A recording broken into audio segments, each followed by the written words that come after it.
Hey, it's Spence from LaunchFlows.com. In this video, I want to show you the peanut butter and jelly, or the peanut butter and chocolate if you prefer, of features in LaunchFlows for doing something really powerful and popular. It is saving the credit card information of a newly registered and logged in person so that you can do an auto click or a one-click checkout for subsequent upsell offers.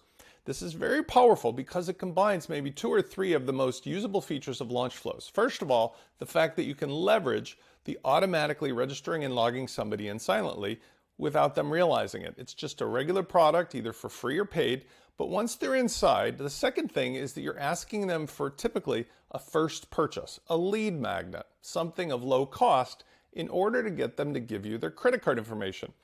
By saving that information, it's then available so that for any subsequent offer, you can selectively make an auto click or a one-click checkout. A registered logged in person where we have their information and credit card means that everything can be just one button away. Let me show you how it works and then show you how I set it up in a very simple example. So here is an example 3 where we've got the initial product. Although it's not for free, you could start for free and then just ask for something to sell them later. But I like to do this first. So maybe this is a $200 product and I'm selling a sample of it. Like a course, I'm selling one lesson. Get the lesson for $7. We want to get, at a minimum, their first name, last name, and email. So again, don't worry about any of the design. This is very functional to show you the mechanics. Here, what we've done is made a regular checkout page, although certainly this could be now a combination product and checkout page. And on this page where we ask for credit card, you'll notice, I've been playing with it a lot, there's no checkbox or visible sign, hey, would you like to save your credit card? It's hidden. That's because we set this page up by, in this case, using Elementor. You could use Gutenberg or our shortcodes with your page builder. With Elementor, we use the widget for payment, and we simply selected the toggle that said yes. Had we been using a shortcode, we would have simply gone to our documentation and we would have gone to the we would have gone to the auto save Stripe credit card link. And here we would be able to see that all we need to use is the particular block or the shortcode for saving. And that's right here. This is LF save Stripe CC, or if you're using Square, LF save Square CC. And again, whether you use the block or the shortcode makes no difference. What that does is it will hide the extra fields that it otherwise asks somebody if they want to do this, because we don't want to ask them. We want to just save it. Now, let's go back to our steps. And if we were to check out with the new credit card, let's just add a new one in here, 42, 42, 42. And let's do number 5, 555, because I haven't used that. We save that credit card. It's on their account.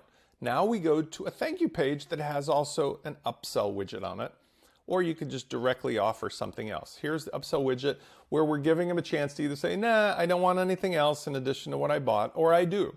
Now, if they do buy it, let's see what happens. They get this experience here, kind of like an Amazon or something else. Just hold on, we're checking you out. No need to ask you more information. And when they're done, they get taken to the thank you page to see what they just bought. Now let's look at how we did that.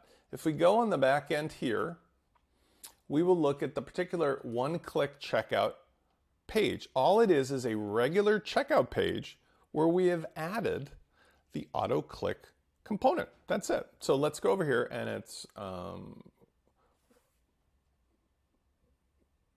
example 3, one-click checkout. Let's edit it, and I think this is also built with Elementor.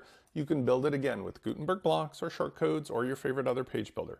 And here what we've done is created a section that we've actually stylized to be fit to the screen in height.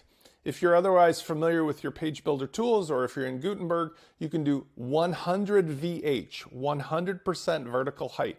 And the reason for that is so that it covers the whole screen nicely while that hold on one second thing is going on.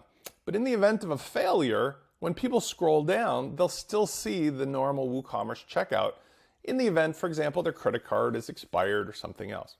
One other thing we did is we used the components of LaunchFlows to hide the normal default position of the WooCommerce coupon.